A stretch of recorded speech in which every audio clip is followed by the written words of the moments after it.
Well, hello, friends. It's Carla, your online doctor, with today's Live in 5. Today is Thursday. Wow, April 15th. Used to be tax day, and it is 5 p.m. Sorry for the problem I had on Tuesday. Could not get live. I'm still having trouble using Safari, so I am using Google Chrome. Hopefully, this is working. Anyway, so we started talking about last week about thyroid hormone. Okay, so let's link it to estrogen and progesterone so that you can see how this could affect you in perimenopause and menopause. Okay, estrogen is what we call a Goldilocks hormone. Too little or too much can cause huge problems. Okay, we need just the right amount for it to work right. And this applies to how estrogen impacts the thyroid. First of all, estrogen stimulates thyroid growth. So, too little estrogen may result in not enough thyroid tissue, while too much could result in an enlarged thyroid gland. Number two, estrogen stimulates the thyroid to make the thyroid hormone precursor thyroglobulin.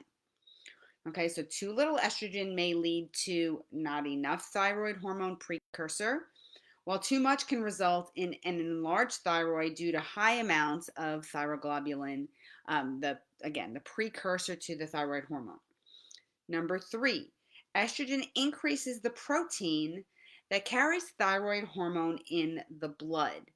Okay, so too much of this protein in the blood holds more thyroid hormone, so there is less free or unbound hormone to enter cells, which can manifest as a hypothyroid type symptoms, even though the levels of thyroid hormone are adequate.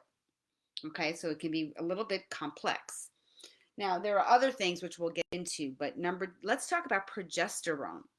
So, progesterone and thyroid hormone have a reciprocal relationship. You need adequate amounts of thyroid hormone for your ovaries to actually make progesterone. Okay, research also shows that progesterone can increase thyroid hormone levels in the blood. Now, progesterone has the opposite effect on proteins in the blood as compared to estrogen. So, it will decrease the amount of proteins that carry thyroid hormone, resulting in more free or unbound thyroid hormone to get into your cells. Okay, so one does the other. So, when your cycles are cycling appropriately, this can lead to a proper thyroid balance. But when things are not, then obviously you have leaning towards one side or the other. Now, estrogen excess can inhibit proper functioning of thyroid hormone.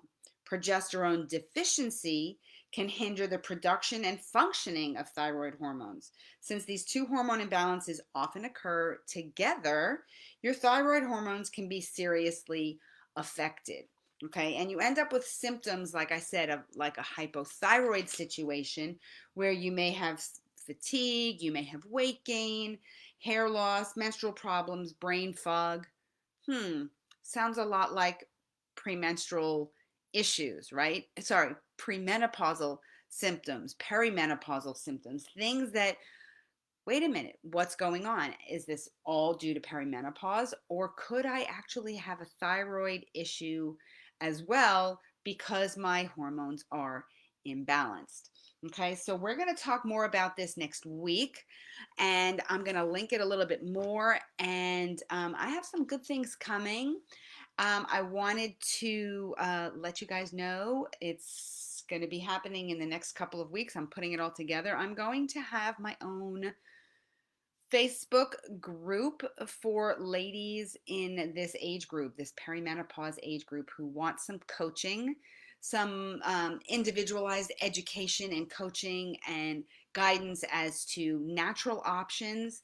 Obviously, anything that I recommend is always something that you should discuss with your OBGYN or your naturopath or whoever you work with, understanding that they may not always want you to have a natural option. So, once I have that group fully created, or at least created enough where there's enough content in there I feel like I can share with you guys, I will tell you when it's ready. I will post the link and I will invite people to join me over there. All right, so I hope you guys are having an awesome day. Look forward to having an awesome weekend, and I will see you next week for another Live in 5.